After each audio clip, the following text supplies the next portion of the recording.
All right, here we go. Here we go, guys. Straight Politicking, episode 4. And I'm sitting here with Munchie B, the mayor, and Spider Loc, the most easty. And we just had Father's Day last week. And all of us is fathers, so what y'all do? Y'all gentlemen. What y'all do over the Father's Day weekend?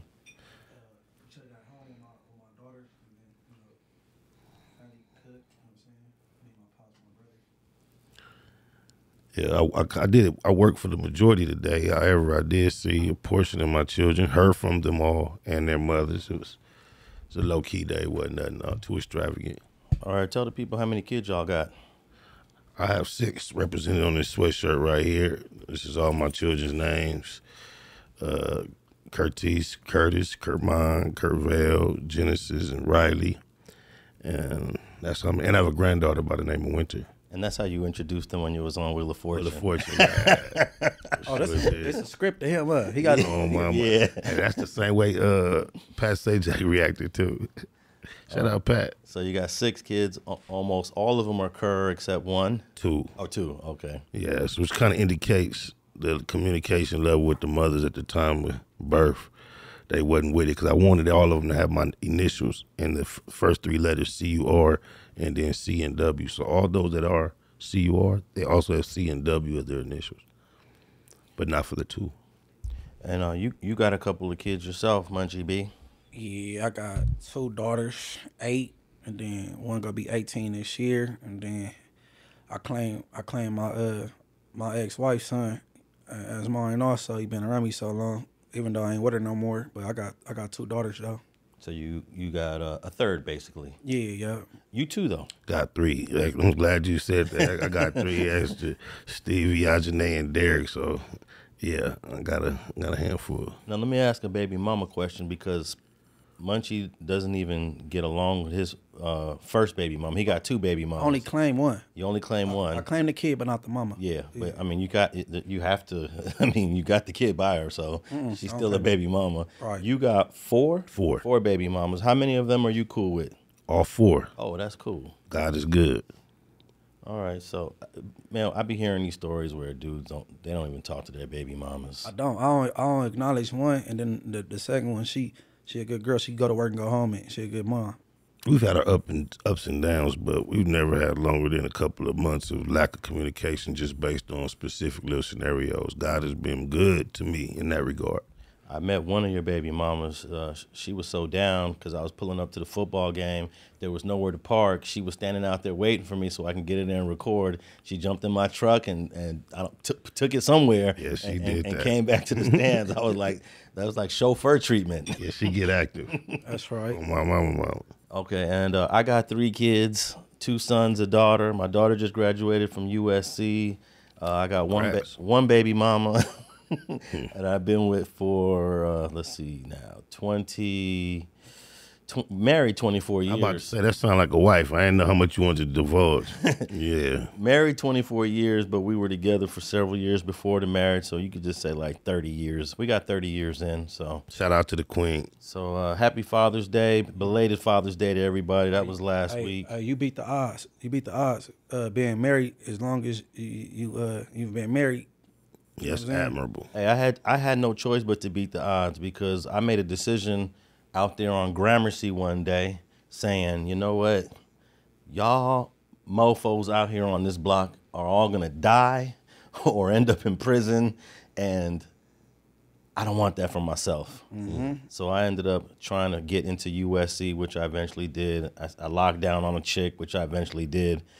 I saw her at Venice Beach one day.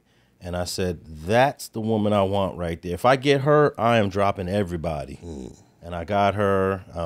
I didn't really drop everybody right away, but eventually I did drop everybody. Look, it's funny you said that, right? Because, this is either hell or hell, right? But this dude keep getting on the internet talking about, I be talking about how many people I named murdered and how many... all this little shit. You have never said anything. Never said that ever. If you could find something other than in a song, when I'm talking some Mozzie type vibe, when have I ever said on the internet that I did anything to unalive anybody or anything that this person keep with the little BS, and it seemed like he want me in jail. See, that's a perfect example of defamation. claiming that Munchie has said something that he has never publicly said. But what I have publicly said was don't subscribe to the streets because what's irrational? It ain't fair. It ain't always gonna fall in your favor. Like I said before, Spider might be way around the corner minding his business, but he go to jail for something I did, and he can't tell. You might get sat down in a chair for the rest of your life, paralyzed, which you can't tell on him. You might get shot like I did. It come with it. You know what you did, what you was working with before you signed up. But this particular person keep talking about, I was talking about all the bodies I caught, and you're not King Von and all this weird shit. I don't know what he talking about. Yeah, it is bizarre putting all those words into your I heard mouth. you had quite a few squabbles. That's about it. Man, we don't, you know what I'm saying? I wouldn't even talk about While incarcerated. Hey, we do know this for a fact. Snoopy BadAzz is 0 for 7 out of 7 fades that we have documented, where we have witnesses, we got corroboration, we spoke to the people involved, we spoke to the people that were there. He's 0 for 7. Not 7. Okay. 0 for 7. Okay. Out of the 4 phase, he got whooped on in the bathroom like he was in junior high. I believe Tiny West, Baby Black, Bully. I don't know who the 4th one was. And then let's move on to the east side of Compton, the Hollies.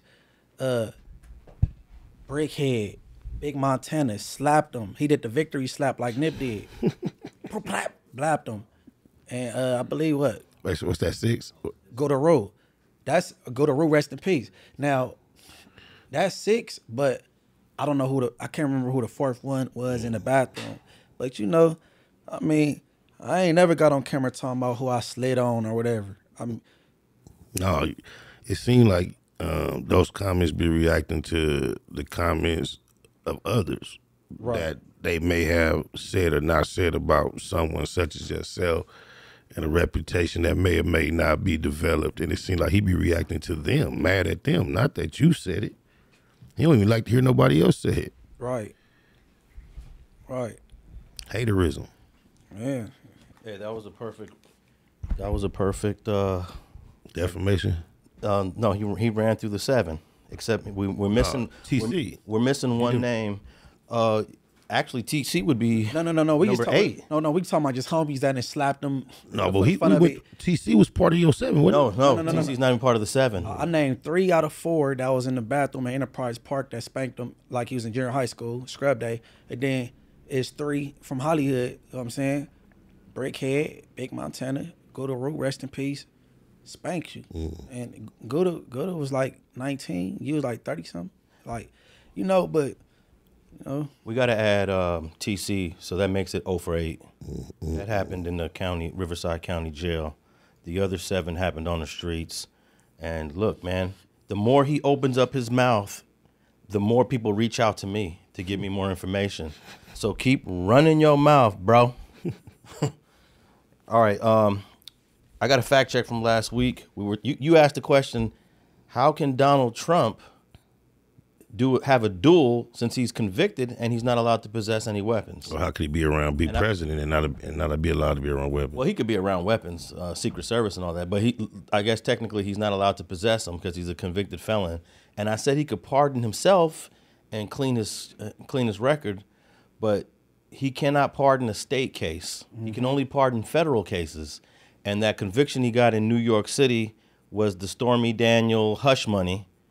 It was a New York State case. So technically, he cannot pardon himself out of that state case. Only the governor of New York State can pardon him on that one. But the president can pardon themselves of all or do pardons on federal offenses. So if you got any homies out there that got federal cases, Donald Trump could pardon them. In fact, Freeway Ricky Ross one time asked me, this is when he was in prison, he asked me if I could figure out a way for him to get pardoned. And I was like, dude, I don't really have those connections, because one of his co-defendants, a guy named Carlos Vignali, a Mexican drug dealer that he was working with, Carlos got pardoned. So he was like, what? If Carlos can get pardoned, why don't I get pardoned? Trump, he didn't get a pardon, but Trump turned the homie Corvain loose, though. This is something, you can either get a pardon or there's another legal term that he can grant you with clemency. He received clemency on a life sentence for trafficking marijuana. He had got life, and he had did like 10 on Trump's way out. I think Corvain was a guest here on Facts Over Feelings. Remind me. Wait. Corvain Cooper and Trump. Oh no, he wasn't. I did that in. It wasn't here. Okay. Yeah. Do you remember my theory with the pardon thing with Trump that I discussed on Richard Hart? No, remind us. Okay.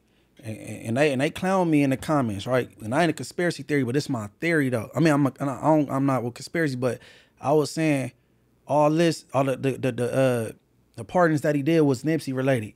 He pardoned Lil Wayne before he even touched the cell. I remember that. Yeah. Because you know that's Lauren London, other baby daddy. Pardon. What's my boy name that he doing better now? Kodak Black, and he said the disrespectful shit towards Lauren London.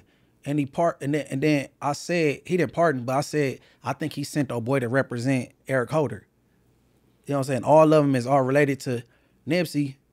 That was just my theory. Like, you know what I'm saying? You think he sent Christopher Darden originally? Originally to represent Eric Holder, and that was my theory. You know what I'm saying? Why did you get a pass?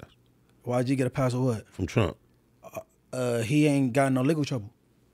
Get a pass. I don't know. No. You didn't follow me. I followed you. All three of these people, all this is in spite of the song, right? F. Donald Trump. That's why I say why you don't have a list of YG going through similar attacks from Trump. But the people who could he attack? Who's like, you know what I'm saying? I don't want to incriminate nobody, but I know some things that's been. It made the news. It made the news over there out the Escalade. Oh, he had a truck or whatever. I don't know. That's just my theory, man. I don't know. That Escalade case was crazy. Was that crazy? Bulletproof truck? Yeah. And then I think they drove under the airport space so that they can try to get away, but they all got caught. Yeah, but it was like, in the process of that whole chase, it was like a real cracking, super cracking. Munchie got quiet. Yeah. Allegedly. Okay. All right, let's get into, let's see here. I want to talk about Bishop Lamar Whitehead. This is a brother that was leading a congregation in Brooklyn, New York, wearing the most expensive clothes that you can find, coming to a church in the inner city where the people there are probably living at the poverty level and below. And he just went through a series of events in the last couple of years that culminated to him getting a 9-year sentence, which he's going to start serving any day now, man. But this is nothing new to us. How many preachers, pastors, how many of, and Spider, this must hit you close to home because you grew up in this culture. Mm-hmm. How many of these Bishop Whiteheads are out there? Well, in my particular denomination I was raised in, it was slightly less apparent when you had these type of ministers, because in the Seventh-day Adventist denomination, it's not like you open up a church, collect the offering, you go put your offering in the bank, and this is how you pay your bills and like that.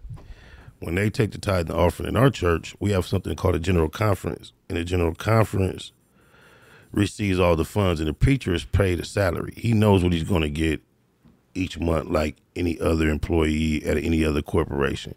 So it's not like, oh, we took up $30,000 this week, now the preacher up this week. The money goes to the general conference. So you have to get real creative with finessing the funds in the Seventh-day Adventist church.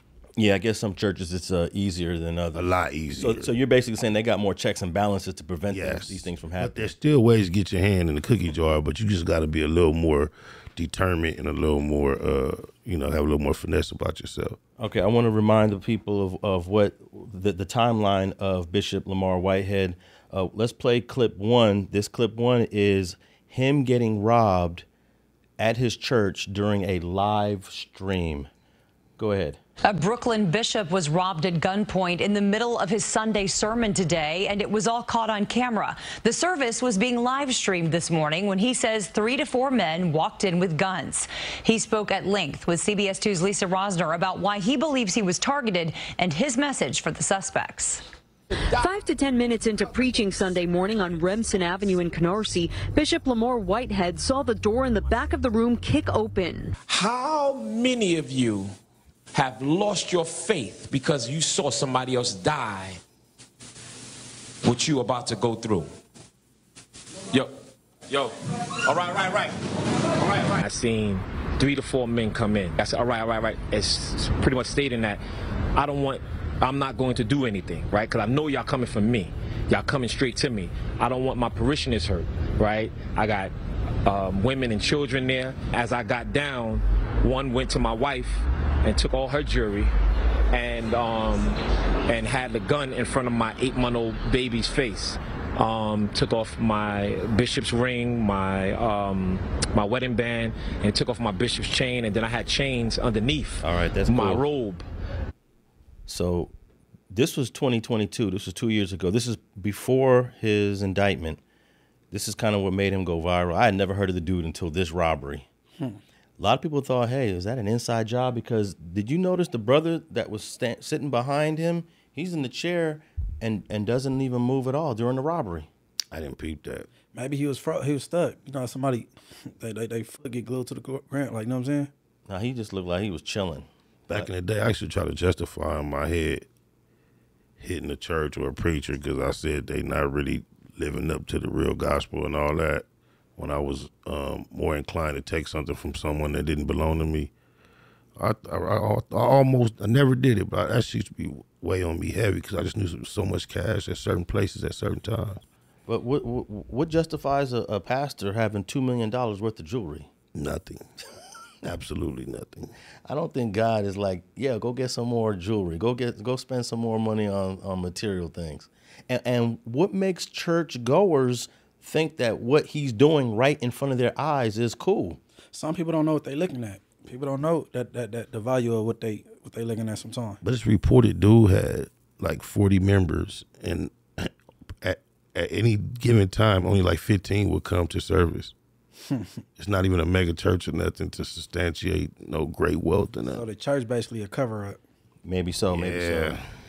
Comedian D.L. Hughley had a response to the bishop after the robbery. Play the audio of clip number 2. An ambush, which is cool. Let me tell y'all this, right? This bishop here, you will not walk over me. You will not villainize me. You will not disrespect me, right? So D.L. Hughley, right? Because I call him Napoleon. I guess he's short, right? And he has a Napoleon complex. All he did was just come at me with disrespectful tone, right? So like I told you on your syndicated radio station, we don't got to talk, right? You feel the way you feel about me. I don't feel no way about you. But listen, what I want to do, meet me in the ring. Because y'all think y'all can walk over pastors. Let's set up a celebrity match. Bishop Whitehead and D.L. Hughley. Because you run your mouth behind the mic. Y'all think that these preachers are punks behind the pulpit. When somebody try to make sense out of nonsense and you sit there and support the men that robbed me, listen, D.L. Hughley, let's meet in the ring, right? In the name of Jesus. And I hope you get this message because I'm about to post it. Let's meet in the ring whenever you want. Matter of fact, let's make it happen because you tough behind the mic. And I'm tough behind the pulpit. We got 2 tough guys that need to be in the ring, right? We're not going to fight. We're going to... So what I meant to say, this was his response to D.L. Hughley, basically saying he wasn't buying what happened in that church and that this dude was, before he even got indicted, D.L. Hughley was saying, there's something wrong with this guy. Hey, I'm not mad at what Pastor said. But he not go PC up when he go to jail. He not PCing up. No, for real. You impressed because he talked tough on the microphone? No. He willing to take that fade. But guess what? I haven't heard D.L. Hughley what he said, but I never disagree with no stance that D.L. Hughley ever had. Like that's somebody I could sit and listen to. D.L. Hughley. Yeah. Like, I like his stance on a lot of things, but man, he all these pastors, bro, they human too. D.L. Hughley knows something about churches. I know right there in El Segundo in Avalon, they built that church selling that barbecue all them years. Y'all know about that church? I done bought barbecue from there. Oh, my mama. Yeah, they built that whole church off barbecue. I used to be shoes getting sold out there too, the little shoe man. But D.L. Hughley, man, shit, don't get him twisted. He from Paul Road. He from what Trade 5. I don't think he go orchestrate a fade with him, but if you caught him in traffic, man, D.L. Hughley would roll his sleeves up, they'd be squabbling. Well, the fade never happened between the two. And I guess everything that DL said, we don't have his clip, but basically he went in on him as a no good brother, and pretty much everything that DL said kind of materialized in real life, in real time. Do we consider boxing matches catching a fade? I've never considered that a fade. Why not? Why not? You take fades with your knuckles. It's an organized fade. You fade with your knuckles, though. I mean, I'm just saying. Shit. What's old boy name? They just knocked old boy out 2 days ago. That was a boxing match. Shout out to Tank. Tank and Frank. So what you saying? Fades is street shit. They can happen in the house. They can happen in the church. They can happen in the grocery store. So once it's in the ring, it's not considered a fade no more. I mean, that sounds like it makes sense to me. Oh, okay. With protective gear. Nah, all that headgear shit is stupid. But gloves are protective as well. They protect you from knuckles. Shit. Oh, boy's got his teeth knocked out with a mouthpiece in. You missing the point, What's bro. his name? The dude that be having meltdowns? But you are aware that gloves are compiled of cushiony type material. But you heard what I heard about old boy teeth coming out. You missing the point, though. Whose teeth came out? The dude be having meltdowns, man. He from Cincinnati. Oh, you talking about Adrian Broner? His teeth came out. I'm like, how did she come out with a mouthpiece in? Oh, in that last fight? What happens? In that last fight he lost? And he walked away talking about he won. Well, that was a fade. Yeah, I know he got money. He could get it fixed tomorrow, but, you know, I would have to say that was a fade. Nah, a fade for Bishop Whitehead would be somebody in his church having an argument and a disagreement with him, and then they just get to knuckling up right then and there. That's catching a fade right there. So getting paid the box is not a fade, huh? I ain't never looked at it that way. We were just talking on, I don't even like the way. We getting it ironed out now. Yeah, you too, though. That word fade and got so watered down. That should be sounding corny to me now. Just the fade. After YouTube commenters then made it they jargon. Do you think it's Christian-like, Spider, for a bishop to call out for a fade? None whatsoever. Yeah, that's just... Now, if the bishop was someone that trained and practiced in the boxing for fitness and sport, and then chose to engage just for sport, that's another thing. But because someone has held accusations at you and challenged your character, for then you to return with a challenge of violence is not godly at all. Hey, look, I ain't real biblical or whatever. I just know a little bit, the bare minimum, but why is he considering himself a celebrity? Talking about a celebrity match. Yeah, that threw me off too. And they say, like, you know, God is a jealous God. You know what I'm saying? You come with all this celebrity ish, you know what I'm saying? But that caught my ear too. And Alex made the point that he didn't rise to any type of notoriety until he got robbed. You only have 40 members at your church, so it's not like you're like a celebrity preacher. Well, I think it's a lot of what's his name, Whitehead. Yeah. Whiteheads and Titty Jakes out there. They behind the scenes. They be doing it up and living a life. Definitely. So this happened in 2022, and I remember talking about this on an episode of Streets and Scholars with FG. Play clip number 3. Shout out FG. What do you think about this bishop? Bishop Lamar Whitehead from Brooklyn, New York, got robbed on his live while giving a sermon in his church, and he got robbed for him and his wife. His wife was sitting in the front. He got robbed for $1 million worth of jewelry. He's wearing $1 million worth of jewelry giving a sermon. Right. What is that all about? You know what it's all about. You know what I mean? You know, and I could talk to more shit about it because, you know, a lot of this stuff is propaganda, even in the religious, field too. You know, he's sitting up there, you know, you balling, you know, off the faith of other people, you know, got them paying their tithes, you know, wishing them well, going to the hospital, praying for their speedy recovery. But you over here, man, racking up the bread. Not to mention, I mean, if you was making investments, nobody would talk about you. If you was on some apartment buildings, and which he may still do, but man, you out here with $1 million worth of jewelry on, driving fancy cars, and you know, Rolls Royce. I think it's a slap in the face to the members of the church. Yeah, man. Let me see. I got a clip here. You know, dude is a hustler. He's a hustler, no doubt about it. He did some time in prison, so he I didn't know he's that. not new to the streets. Let me play this clip here.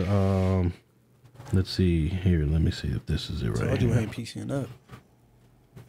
Is robbed of more than $1 All right, that's million cool. in jewelry. He probably told niggas he was coming out here to look like this. Yeah, I was about to say. I told you he wasn't PCing Yeah. up. But guess what? He's somewhat of a street dude, and that, all right. He knew that was coming for him, and he was like, he knew it was coming.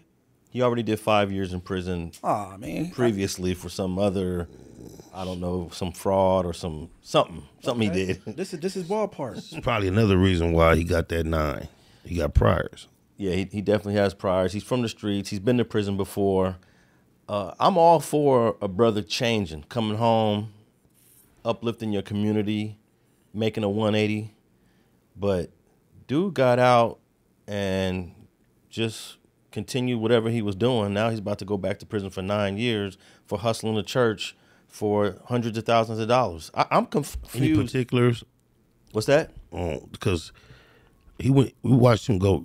He got robbed, and now he going to jail for 9 years. What happened in between? Yeah, is it living above your means? You know what I'm saying? Well, the robbery was a separate incident. I do believe the robbery. My opinion now, the robbery was probably real. Some people thought it was an inside job. None of the dudes that were involved in the robbery ever came out and said, "Oh no, it was a fake thing." Isn't one of them dead? And one of the dudes got shot and killed by the police in a standoff somewhere. So, and that guy's name is Shamar Leggett, 41-year-old dude that was, and that dude had just got out of prison for doing 10 years on an attempted murder from 2012. So that dude was fresh out of prison when he robbed Bishop Lamar Whitehead. Do we know if he happened to spend time in the prison that Whitehead came from?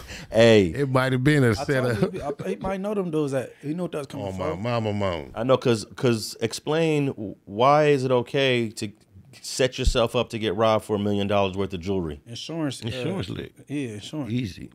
You know what I'm saying? You got paperwork on your jewelry. And then you get the jewelry right back, or you buy it back for a discount. Go sell it on the black market, either or.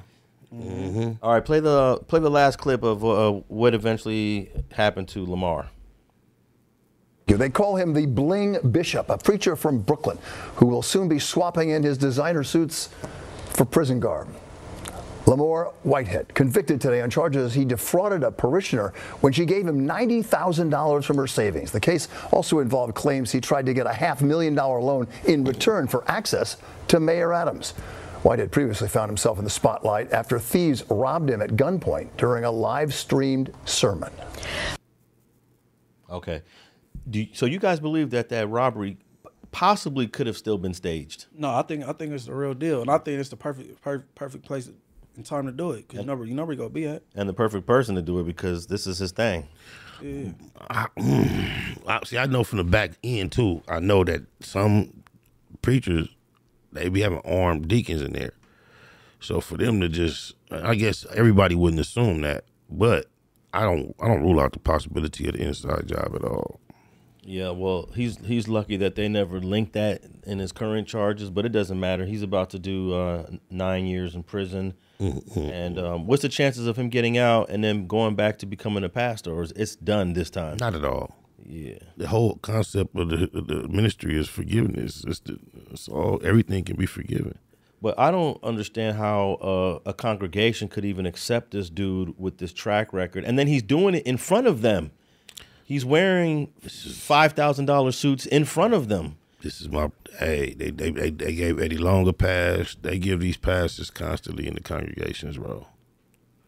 This is the hypnotizing that religion does to our people that I don't agree with whatsoever. Well, this is probably part of the false prophets and false religion that the scriptures talk about, which is probably 90% of the churches on earth. I refuse to go any further with this with you, because you know what will happen. Hey, man, we go deep on religion. Yeah, we go a whole left turn. Yeah. Okay. Let's move on. Bishop Lamar Whitehead sentenced to 9 years, and this will be his second bid. Let's talk about your boy Bricc Baby, man. What has Bricc Baby done lately that is on your radar? Man, I sent a couple of clips to the production, man. These are the type of things that Bricc Baby has done constantly, consistently, and continuously online for the last few years that I choose to ignore or not comment on or make content about based on him being my homeboy, my loved one, someone. If I did see something that I was not quite fond of or didn't approve of or didn't think it was in good taste, I will always take the opportunity to tap in on the back line and reach out to him and maybe communicate some good game that way. And I would just, same way I treat Munchie, you, or anyone else I consider myself a comrade of. However, we all aware recently he's been quite comfortable speaking about things that we could consider negative about myself online. And when I tried to reach out and establish an understanding on those things, he doubled down on his position. And I, right here on Straight Politicking Podcast last week, I spoke to him and I accepted his position. So now I just feel more comfortable reacting to some of the things I see online that I would feel I would normally call him about, or I would take a note mental and say, that ain't cool, but I ain't gonna speak it on the line because that's a homie. And recently we got 2 clips, man. He just was really, really like came out of character, I believe. All right, before we play any of the clips, I guess your disagreement with Bricc started from the interview that you and him did with Bro from Trouble, right? Shout out Face, G Face, yeah. Yeah, he felt comfortable sitting in front of the camera and just being comfortable discussing my appearance on the thing in a negative manner. You're talking about when he was on Sharp's show late at night talking about it, and when you called in? No, he had already talked about it when he was naked with Adam and Lush. Okay. Another behavior that I would have probably never mentioned. Okay, but these niggas naked to the nipples, so that's sitting around. No, that's considered naked, having your shirt off. I mean, bro, sitting around with a male porn star who recently did a very rainbow rendition of April Fool's joke. Okay. And then another Caucasian. No, he's Caucasian. Oh, for real? Lush is Caucasian as well. Okay. And, another thing I would have never spoken on, I don't approve of how Bricc Baby allowed Adam to sex play him. They are very sexual one with another. But I don't speak about it online until this moment. But they sitting there naked, nipples out, and I don't even, and then Adam was talking about some YouTube comments being the worst he ever saw. And Bricc kind of bit the bait just to go on and agree with how my performance was just something to be, frowned upon. But he also balanced that with saying that you are a dope podcaster. Not to have to go and explain to a lot, those comments was motivated about me speaking to him offline before about the first time when the shows got canceled, and he took it upon himself to mention my name in relation to the shows getting canceled. And he was on Sharp's show at that time too, and Cuz said something to the effect of, if Wack got a problem with Spider, I agree. If Adam, I would have canceled the show too. If Wack got a problem with Spider, I agree. Adam, you should cancel the show too. Yeah, if I ain't speaking for myself, but I'm gonna speak for the white boy. If I was the white boy and I'm trying to do this, that, and Wack is causing problems and confusion with Spider, I understand. I would cancel the show too. So I called him about that. And I ain't catch that. Yeah, he didn't even readily receive that when I spoke to him about that. We had to go through some back and forth. He kept suggesting that I was mad. I had to keep reminding him I'm not upset at all. I'm just trying to speak to you about something that's factual that I didn't appreciate, that I think should have went different, and perhaps in the future it should go different if presented with a similar situation. And we, I guess, got into an understanding about it. But then I believe that's why he went on to make the positive commentary about the show at the end after he had already stepped into. This is my thing. You can't tell me nothing bad about none of my homeboys, especially not on no camera. Period. Especially if it's not something that they done to violate principles or integrity or things of that nature. Now, what about just critiquing podcasting? That's not really saying something bad about you. I mean, okay, I just have refrained from critiquing his podcasting because, like he mentioned there, I called him when I thought he was inappropriate because of his intoxication level and what I saw other bloggers doing to clown him. Offline, you did that. Offline, yeah. I called out of concern. I don't get on camera and address anything that I see my homeboy doing that can be improved initially, I holler at my homeboy. But Adam did bring up the topic. It wasn't like Bricc brought it up. Adam brought it up, and it was... See, that's the whole problem. When you allow white men to start dictating how you communicate with or about your homeboys, then you have an issue. But do you think that your performance on that episode, they had to talk about it. They weren't going to ignore it. So what do you expect Bricc to do in that position when Adam says, hey, this one didn't go as planned? What did Munchie do when I mentioned YG? He kept quiet. Hey, man, Spider always got to come back answer. He always got to respond. Just reality, the way homies push is the way homies push. Hey, and if you guys are just tapping in on this episode right now, rewind it about 10, 15 minutes. And when we brought up YG, Munchie just respectfully got quiet. Hey, but no, but some things it be kind of hard to ignore. Like when YG did the video, and him and Tiger wasn't doing the masculine thing in the video. Was wearing whatever they was wearing. Oh, okay, all right. Because people in the DM me was like they wanted to interview me and get my input on it. I declined. Yeah. So Spider, you was expecting this type of respect that Munchie gives to YG from Bricc Baby to you. Yeah, but before I made a negative reaction, which I've yet to do and I refuse to do to this point, I spoke to the homegirl, and what she told me was, you expecting you out of other people. So that's when I rationalized to myself is just because I move like that, I can't expect that out the next person. But I don't think I any longer owe that to the next person either, because he just said something as big as YG and Tiger doing that video where they were feminized themselves for an excuse. They had a reason. He had to speak on that. When it come to Bricc Baby, when he sat down with the gay crib from Texas, I didn't speak on that. That's just as big as what he's talking about. As a matter of fact, myself and Rick Rock had just squashed an age-old misunderstanding. We had a fresh, new friendship, I would call it. And because he went at Bricc Baby at that time, I blew all that up, and we had to go through the whole bush again to mend it. In my defense of Bricc Baby doing something that everybody agreed was off base. Let me ask you a question. Do you have a problem interviewing somebody that's gay? I wouldn't right now sign up just for the gay interview, no. Now, okay. I won't say that I'm above finding myself in a conversation on camera with a homosexual, but right now, just gay interview, just off top, that's not what I'm into, no. Now what's I don't know, I don't remember this name, the gay Tony Rearage. Or him. I wouldn't have interviewed him about nothing gang related. You know what I'm saying? If he was like a Jason Lee or like, you know what I'm saying? I wouldn't mind interviewing him. But you can have a conversation with Jason Lee about so many things, and his homosexuality doesn't even come up. But he got something going. Like, this dude's running for city. My point is, at the time, everybody else was against Bricc. I stood in the gap and offered a perspective similar to what we saying now. It ain't that bad. I've always spoken on when Bricc name was on it, when DW Flame, the whole cigarette thing. Everybody was on his head. Me, it ain't that bad.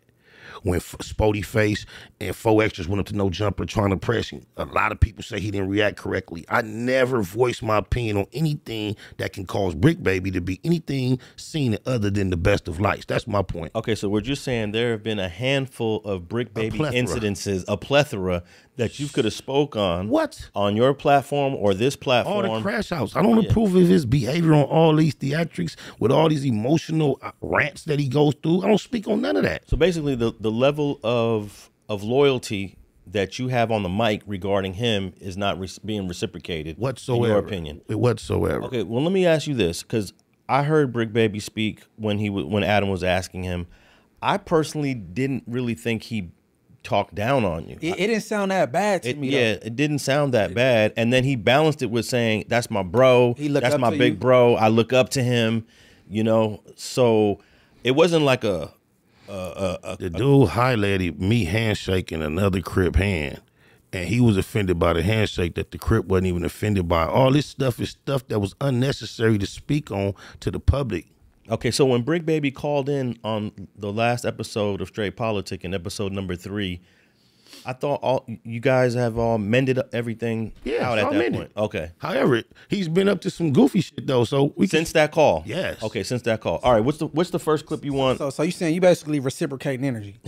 No, I'm just gonna meet. Here's where they meet me. Why would I try to uphold some type of level of commitment to an individual that is obviously comfortable throwing that out when it comes to me in the public? He's spoken on it since then and said I was in my feelings about it. I'm totally not in my feelings. Before we go to the clip, but we do. Could we agree? Sometimes the elephant in the room do got to be discussed.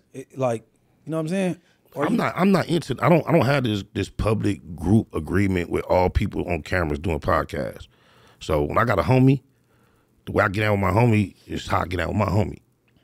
And I'm not gonna run it by Alex, Munchie, Adam, or nobody to make sure they approve of how me. No. How you get out with your? That's the only thing I'm addressing. No. I'm saying like as media go, like content, like sometimes some got to get addressed, because this exactly what went wrong with T-Rail and his brother. He was like, all right, it's over now, because AD is his boy.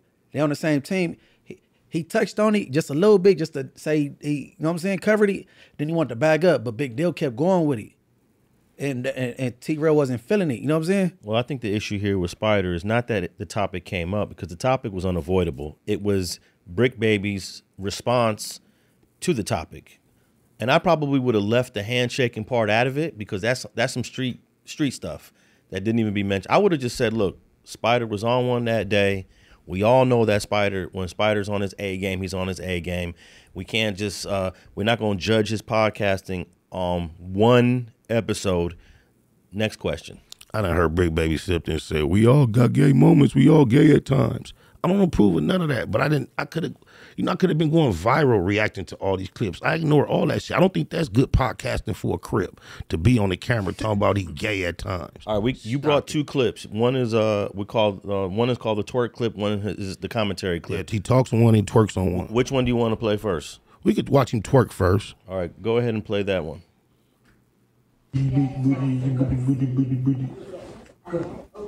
I'm recording you so people can If know it's the how brick you and not the trick, cuz, please explain what this is, Brick. Please. And don't be late, cuz. Hurry up. What the Like, do that shit in prison. I guarantee you, blood, you do that shit in Dank Road, by the time it's yard recall, blood, he's sleeping in my cell tonight. It's my cousin. Like, nigga, how you moving in the cell, nigga, by next week, nigga, this my cousin. This I'll look out for him. This my relative from the street. It's my cousin. I'm from moving in the cell with me so I can look out for him. He ain't told no lie. Hey, Bosco retarded. Okay, he ain't told no lie. All right, so let's just be clear what we just saw, because that Brick's face wasn't in the video, but I think it was him in the pink shorts. He was wearing the pink. And I'm not putting this in there as fact. Allegedly, the person he was twerking for, on, or in front of was a person that was born a male, but presents as a female as well. The transmissions. That's your opinion. No. That's what I heard. That's what you heard. I can't confirm it, but that's what's been Say reported. on there. But But then you see how comfortable he is with Adam. He says we all have gay moments. Adam plays like that with trans. So I don't know how far that would be from. It's like he's having fun. I don't know no Crips that would go in the camera, turn their booty around and twerk, period. No, the person said they told him he recording. He said he didn't care. He didn't care. So, you know, these type of things. Hey, Brick, get it together, homie. Yeah. And what did you think of Bosco's response to that? Bosco burnt. Hey, he ain't tell nan lie. Don't give him an opportunity. Go take it. You come on the yard banging hard, neighborhood this, neighborhood that, and then an hour later or a week later, you see you doing that. Yeah, you're gonna get a whole nother. You're gonna attract a whole nother type of attention. All right, play the second clip. On the dead homies, the only reason that I've been stalling you because nigga, you already know my brother love you, my big brother love you. Nigga. But on the hood, the way you was acting like you wanted to play ball, oh, 6'0", you know what it is. You thought because I had them hoochie mama shorts on and it wasn't cracking up. I'm like, hey, look at that boy with the Daisy Duke song. Oh my mama. I have no idea what the heck he's talking about. Hoochie mama? Is he talking about the clip we just watched? They got these shorts, bro. They call Hoochie Daddy shorts. They like that stop like above the knee or whatever. And I mean, some of these dudes weird. I choose not to. And then even if I wanted to, the name throw me off. You know what I'm saying? What they call it, but you know what I'm saying? But with that being said, talking about them type of shorts. The Hoochie Daddy shorts, they're not even the most popular amongst street niggas, right? Because like what you just said, even though the new generation, that's Hoochie Daddy. This nigga said Hoochie Mama.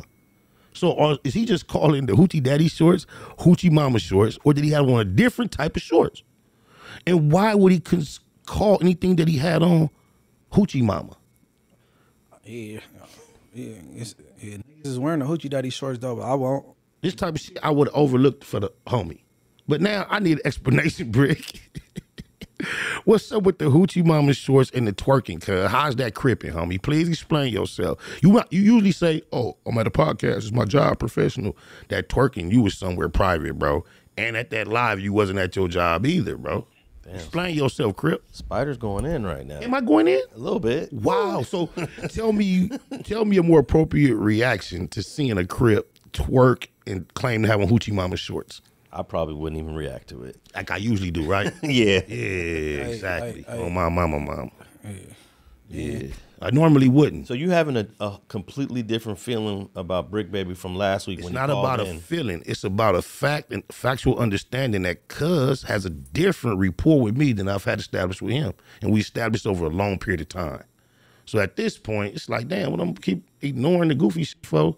If Cuz gonna have to take the first opportunity he can to point out something about me that seems to be imperfect or that needs improvement, I could have been suggesting a whole lot of areas where he may need some improvement, so we could just keep it equal. Now, what was the disagreement that you guys had on that phone call during Sharp's late night show, where he was saying you asked him if you could go on the interview, and you're saying no, you asked me to be on the interview. That was the disagreement. Oh my mama, I asked the homegirl, Cuz, you remember? She conferred. She was right there. I ain't asked that to do no interview. So he told you to kick back and stay after we was shooting with the baddies our last day. Well, bottom line, after I left, he asked you to stay and join. As we was walking out, the most I may have done was inquire what he was finna do. And as he was telling me what he do, he invited me. This is what the homegirl reminded me happened. He invited me, said, "Why, you want to help? You want to join?" I said, "Cuz, I'm not finna ask no the whoop-de-whoop-de-whoop." He was like, "Cuz, you ain't gotta ask. Come on, cuz, do the interview." She told me, that's how she reminded me it took place. That was a huge disagreement that you guys had on the phone. Then, cuz, I ain't never reacted to the fact he hung up on me and all that. Then he said, when your name came up, I just ain't gonna say nothing. I heard all that, you feel me? But I wasn't tripping. I was just trying to, I didn't know I was on live initially. I was just you know you did, because he said I'm on live, you said I don't care. I said initially. Oh, okay. I'm like, damn. But he gave you a heads up to say, we're on live. Yeah, but I was trying to finish my statement. I said initially. Okay. Now, when he told you you was on live, why did you choose to continue the conversation? Because I don't have no shame in nothing I was saying. And I already got caught speaking on live at this point. I'm not about to say nothing that's going to be embarrassing toward myself. I'm only addressing what had taken place publicly anyway. So it seems as if your relationship with Bricc Baby's kind of come to a fork in the road. No, it's just that I have realized it's not quite what I thought it was. That's all. Y'all gonna fix that. It's easy. It's small shit. It's crazy. All I'm doing is laughing at his online performance and having fun with my co-host. They don't seem to be having much fun as he was having with his when they were laughing at my performance. It's just having a fun moment. Now, what do you think is going on with him and DW? Because they started off real tight, and that seems to have taken a turn for the worse. That wasn't gonna last anyway. Because, you already knew that. Yeah, because DW and they loyalty is to what? And every chance you get, well, nah, it's more so the other way around. But they don't rock with each other. You know what I'm saying? It seemed like Bricc Baby fall from the Big U tree and he look up to Big U and he following suit with Big U and boy hate him. It wasn't gonna end well. You can't be partial with these two people. Well, they started off. They had a nice run on the episodes that they started recording a few months back. They seemed like they had some good chemistry, and they put out some good content. I guess in the last month or so, just something changed. you know, it's hard to speak on or even be concerned about what goes on personally between two grown men that you really don't know nothing about. I don't know what all can be, you know, going on between them two dudes. All right, final thoughts on this twerking, and I don't know what do we call that? Like there is my final thought on it. There is no circumstances, situation, scenario where twerking or claiming to or actually wearing hoochie mama shorts is cool for a crib. All right, let me ask you this, because that's a violation of presentation. So you need to correct your image, Bricc. That wasn't cool. Now the shorts is pink. Look, I think they was pink with stars on them. In the 80s, there was a dance called the freak, and it's basically you grinding with your girl. You grinding on the dance floor. I remember I grew up seeing that. My little brother grew up on the East Coast. I remember he came out here to visit one day. We went to a party, and he's seeing the freak. And my brother was like, why they doing that? That look gay. On a female? When a guy's grinding, you know, with a female. And because sometimes the female might be behind you, too. No. Get right here. Yeah. You get in front of me. But my brother thought that the freak and the grinding on the dance floor was feminine. Are you saying that to say you can envision a masculine twerk? I'm saying that in the 80s, that was a dance floor that gangsters did, that everybody did, that every grown man did on the for a decade. I'm gonna say this: gangsters don't twerk. Yeah, and the freak was not about shaking your booty. It was more about freaking a gyrating your pelvis up to a female. Yeah. That's a whole difference. Gyrating your This pelvis. dude was bent over, buttocks. But what if that was a female? Oh, actually, you said you don't believe it was a female holding the camera. Well, I was told, from the caption, it says that it was a mixture. Okay, let's say that is a female. Or let's say that's his wife. Do you look at it differently? No. Okay. No. Hey, the thing gonna make it look bad if you play with your wife. That the shorts, which I don't, of course, I don't. Is pink. When you establish yourself as a public image or the face of, or you're carrying a certain flag, your behavior is going to be called into question. Twerking is not cripping, homie. I don't care how you look at it, especially not bent over on camera laughing and giggling, and neither is hoochie mama shorts. Why you keep saying cripping? It ain't managed. It's not managed, but I'm speaking for what a person professes more so. He don't more so profess to be a man. He professes to be a crip more so. So I'm speaking toward more of his image.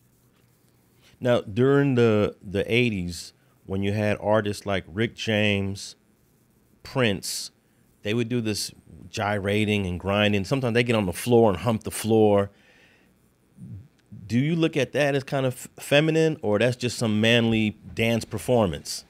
I think it's... Because I used to think Prince was gay, but as I grew up, I realized Prince wasn't gay. We don't know if he was we never, no one really knows, right? Yeah, he was But you asking about the act exactly, like particularly the act. Like I used to think that Rick James and Prince and a couple other artists that I can't remember, they would do these movements that I would think as gay. As a teenager, I'm thinking is gay. I even seen Tookie do some shit on a show one time, and he kind of popped his hip a little bit. Oh, yeah, the Gong Show. Yeah, so, yeah, I've seen older dudes. Yeah, he popped his hip. You damn right. But he used to have fellow Crips oiling them down. I don't want no man touching my back or oiling me down. You know what I'm saying? But I got some G homies, when they get turned up, they dance moves. Some of them is moves I wouldn't make even if I could. I can't dance. My body don't make moves. But I know some older niggas that dance in ways that I wouldn't move. Yeah, I'll be in a function all behind bras on B team. I'll be getting what?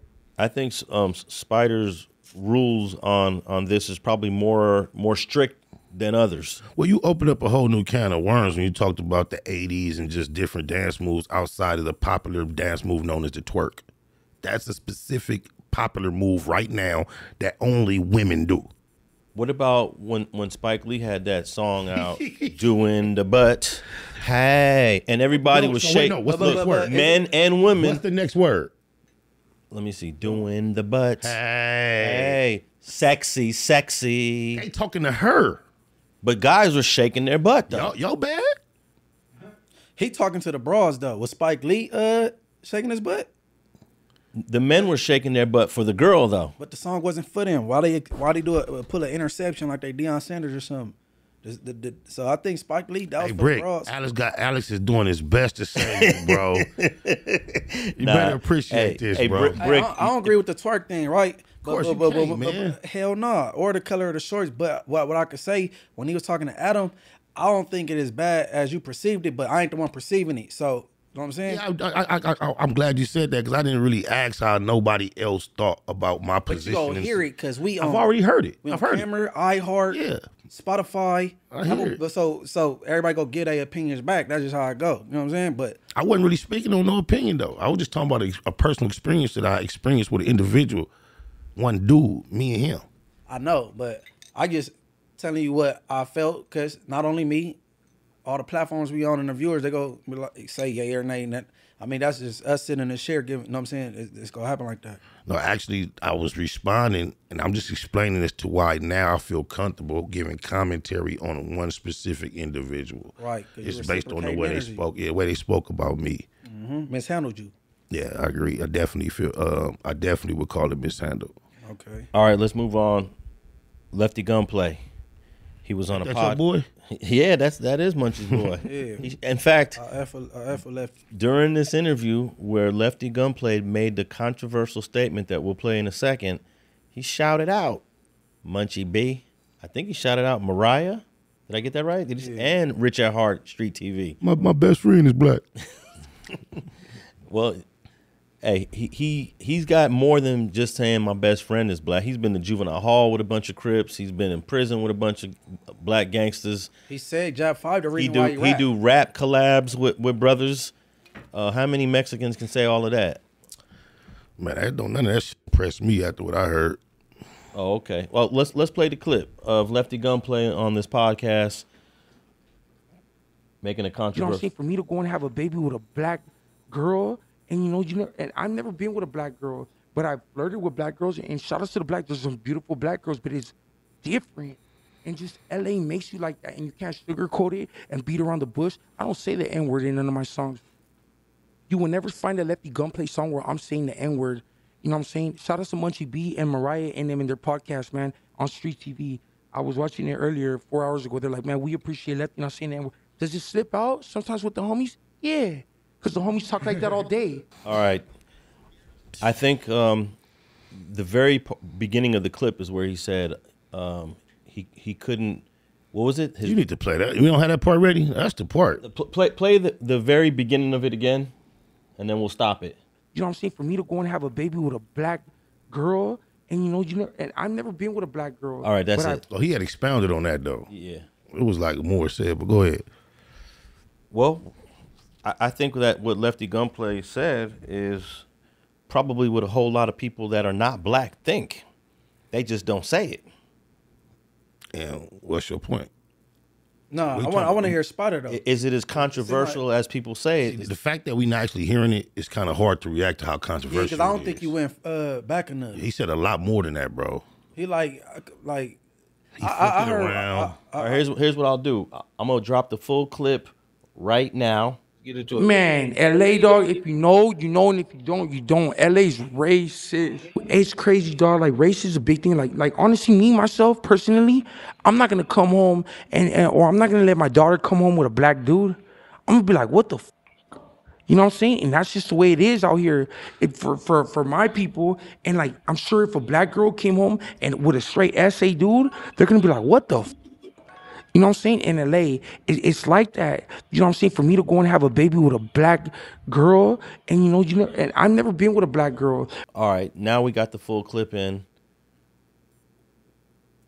Go ahead, Spider. I believe, like you said, he may be speaking from the thoughts of a lot of people, but I don't think it justifies the thoughts. I think he spoke something that may be considered secretive to some degree, but it doesn't make me appreciate the sentiments that they actually are that way. I think some of the most beautiful people we see are mixed black and brown. And I think it takes place a lot more often and commonly than for it to be just accepted as like, oh, it's just like that over here. That's not necessarily true whatsoever. So his position is he would be against his daughter hooking up with a black person for whatever reason. Stay up on my podcast if you feel that way. Damn. I'm just saying, why would you have this comfort to be benefiting from a black-built platform genre music, but then you have this innate feeling that you don't want your most closest, your child, to be intertwined with these people that you say you have so much respect and love for. To me, it makes zero sense. Hey, the way Spider puts it, I feel it. I feel where you're coming from. I actually feel both sides, to keep it real. I feel like people got preferences. Definitely. I feel that all groups say this. How many black folks do we know say, I don't want you dating no white people. Right. I don't want you bringing home no white girlfriend or no white boyfriend. Exactly. You know, how many of our black parents have said that to the kids? Yeah, grandmas and mamas don't bring no white. You know what I'm saying? You know what I'm saying? But it said. I think his delivery was just wrong on that. You know what I'm saying? He tried to flip it. And then what I disagree with, he said L.A. will make you. You know, L.A. is racial, but nah, that's where you stay at, because you got in the Jordan Downs, the Watts Vadio grapes and the grape streets that blend well, and they got baby mamas as Mexicans and all that. All of Watts blends well, black and brown. Okay, and then Mariah, you know what I'm saying? Mariah dad, he beats him. Her mom is full blown Mexican. So it ain't an LA thing that's racial. Maybe the jail, maybe you still in what is it? When you in jail and you institutionalized, like, you know what I'm saying? Mm-hmm. That's where it's racial at, behind on walls, but or it just might be like that in Baldwin Park. I think that in communities that Lefty Gunplay is from, those type of communities that are like 90% Mexican, right? You know, 85% Mexican, and everybody else is the 10%. You might have those opinions more prevalent. You go to someone like Watts, where, you know, 30-40% black, you know, 30-40% Mexican. There's a balance. So one side doesn't dominate the other side. He also misspoke, because he said how his culture feels. Then he tried to reverse it and said, I know if you come in with a Mexican girl, your people gonna say the same thing, and our people don't react like that. No, black folks don't trip. Open arms, welcoming. You come in with a Spanish chick, they gonna say, "Hey, how your name? Nice to meet you." That's our people. But the grandmothers and the grandfathers might say something though. It's all in how you raised, right? Because if you go back to the Lefty Gunplay interview on Richard Hart, he said if he came home with a black girl, that's how his family would react to him. So he said that, but I don't think there's nothing wrong with what he said. I think it's how he delivered it. And some of our grandparents do. Then you walk in with a Mexican or a white boy, be like, you know what I'm saying? That doesn't describe our culture like he says it describes his. Some, yes. But he's letting us know that that's how it is across the board for the majority of them. And it's not like that for us. But guess what? Black people just more accepting in anything. We accept them with the gang culture, because we got Mexicans and white boys in our gangs. With hip hop, you know what I'm saying? You got the G-Eazy's, Bubba Sparks, Machine Gun Kelly's, Eminem's. The Lefty Gunplays. Lefty Gunplays. And like we just more accepting. Even if, I'm saying, if I came home with a Mexican girl, my mama ain't go, she's like, okay. You know what I'm saying? But that's the majority of black people. That's black. That's what I'm saying. Our that's how we But he stated opposite. He said in his statement that they're like that, and then he flipped it around and said, and I know if we come to your house, your people react the same way. And I was going to clarify, it's not equal like that. But I think he should speak for the SGV, or he should just say that's how it is behind the walls, because we got the 20 Bloods that intermingle with the Harpies, and you got that, like, certain communities, bro, like, we raised with Hispanics, you know what I'm saying? And then it happens like that. I got a song about this. It's crazy. I'm sending it to you guys for you to reference.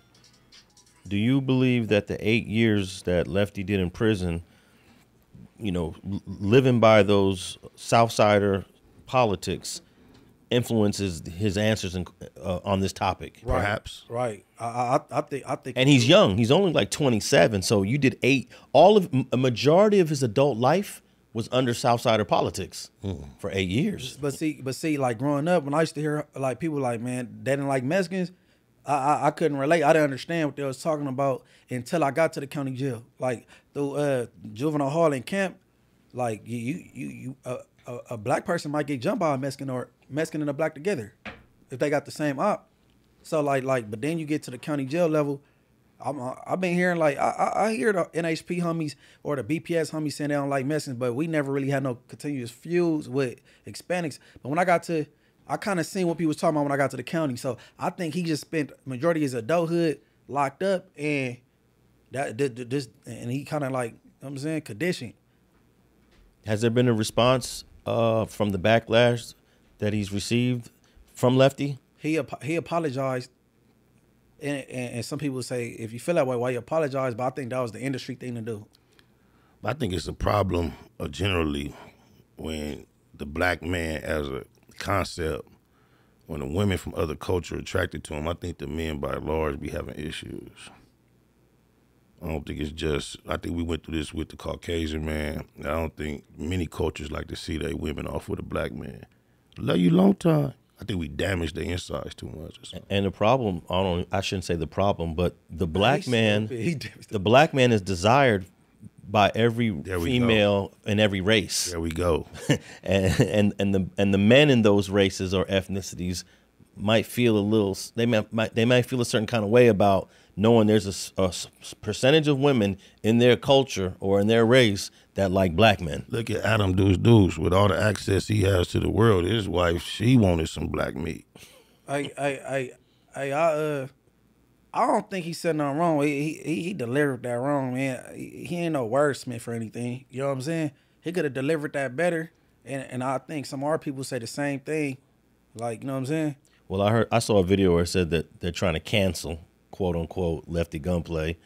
I don't know if it's a cancelable offense, but I could understand people like the way Spider's obviously offended by it. I'm not necessarily offended. I just don't feel like it's appropriate for the current climate of society speaking in public. If that's the case, then you should be able to have the white man saying white power, my daughter ain't working on and all that too. It's all equal. They do say that. It's not socially acceptable, bro. Well, my issue, public platform speaking that way. My issue with what Lefty said is that his perspective is from San Gabriel Valley. Right. It is not from South LA. It's not from the East Side. It's not from the West Side of LA. It's not from Watts or Compton, where black Mexican relations are different from community to community.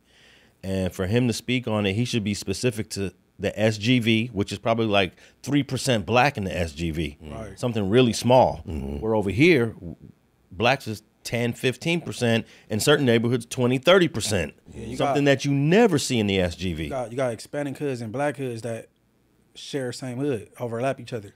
I think even a bigger lesson is to don't sleep. I don't know if he was loaded, if he didn't plan to express that much, but don't sleep on what they think. Hear what they think about you. It's what they think about you. And we got a lot of communities here where blacks and browns overlap. Munchie mentioned the 20s and the Harpies. You got the 30s over there with the ATCs. You got 18th Street goes all the way down Vermont and Hoover. So that they're going through the 40s, the 50s, all the way down to the Brims. You got Florence. The Florences overlap with the Six Deuce Brims at Harvard Park. The Florences overlap with the 60s. The Florences overlap with the 60s over there on 71st by that McDonald's off of Crenshaw. So we got a lot of places that the SGV does not have. None of that exists in the SGV. There is not one single black hood overlapping with a Mexican hood in the SGV. But the Do-Rocks and all that don't. The Do-Rocks have a separate space than the Monrovia dudes. And how many black hoods are in the SGV? You can count them on one hand. You got Do-Rock, PDL, Squiggly Lanes, Altadena Block, Pasadena Raymond. So we counting Pasadena as SGV? Because the brothers, they don't claim the valley, but they bring blood, so they don't push a valley line. Okay, so Pasadena, very little overlap between black and Mexicans in Pasadena. Duarte, they got the Do-Rocks. Pomona's not at the brothers in Pomona don't claim SGV, but the Mexicans in Pomona do, because they go to LA County Jail, right, in Pomona. Yeah. So yeah, there's very little bit of examples of black communities in the SGV. So his perspective is probably Baldwin Park and the surrounding communities. Yeah, because y'all know, Puto up out of Watts, his whole name comes from the black and Mexican family combined. So he got first cousins that's 100% Mexicans that I've been knowing for years and years, and we seamlessly coexist all the time. And when I dropped my soldier interview from PJ Watts, we got the young Mexican dude pops up on the scene in the interview, and they talk. They have a conversation about Mexicans claiming PJ Watts. You know, so Free big water. Yeah. All right. Final thoughts on Lefty Gunplay before we wrap this up, Spider. I mean, I'm not shocked to hear nobody say that, but it just remind me, like, I wouldn't want to be more loving, friendly, and accepting of an individual that was less loving, friendly, and accepting of me. So if you feel that way about me and my people, I feel the same way about you and your people. Well, I really don't. But to that individual, that would be my message. And you're like, don't even come on my podcast or any black person's podcast then, huh? If you feel that comfortable expressing those feelings as if they're acceptable. Now, if you understand that's a sediment, a mixture of community that you think needs some repair, that we should be working to do better than, then that's another expression. But if you standing on that, like, we can share everything, but romance in this society, that's bullshit. Munchie. Shit, I mean, he want what he want for his kids. Like, you know what I'm saying? I would prefer that my daughter have a young black man, but whoever she end up with, like, just as long as she treat him well, and that's how I feel. But I think it was received wrong. I don't think he racist or none of that shit. He was conditioned to where he was raised at, the SGV, and then he spent most of his adulthood behind the walls where it's big politics with the racial thing. But LA, he said LA ain't quite how you say it is. Maybe East LA, for sure. Hazard projects and all that, yeah, hell yeah. But you know, they're burning your apartment down in Big Hazard neighborhood. At least we have one example of that. But the way I see it from my daughter, I don't want my daughter dating anyone that has achievements and goals below her. So, for example, she just graduated from one of the greatest university on God's green earth, University of Southern California. I want her to at least partner up with somebody else who's graduated, you know. So if she comes home with a dude that's a high school dropout, I don't care if he's black, Hispanic, white, or Asian. No, he's got to go. What if she missed Mark Zuckerberg? Mark Zuckerberg? No, I wouldn't even want her to be with a... Not his personality. Don't do that. I was just talking about the guy that didn't graduate college. Never mind. No, I want her. I want her someone that's equally yoked, right, on her education. Biblical. And on her goals and achievements. And that's not hard to figure out when you're dating somebody. What you want to do, what school you want to graduate from, what kind of career you want to get into. And based on those answers, you got to make decisions. But, you know, young people sometimes just date for all the wrong reasons. Love, nigga. Definitely. Because they get their feelings. You can't be in love that quick. Hey, back in the day, your parents picked your partners 150 years ago. Your parents picked him. Less years than that. But it's even less than that. It still happens in some societies. Yeah, some societies. Like, I can go through anyone that my sons meet or anyone that my daughter meet, and I probably can pick the best person for them, but they won't go with my choice. Right. They're going to go with their own choice. And that's why we got like 50% divorce rate. Nobody gets along, this and that. But, hey, Straight Politicking episode 4. All of the socials are in the show notes below. Tap in with Spider Loc, tap in with Munchie B, and we are on Spotify, iHeart, and on Apple Podcasts. Please leave us a rating and review if you're listening to us on the Apple Podcast. Leave us a question and we'll answer it on the next episode. Leave us a DM on Instagram. And thanks for tapping in with another episode of Straight Politicking.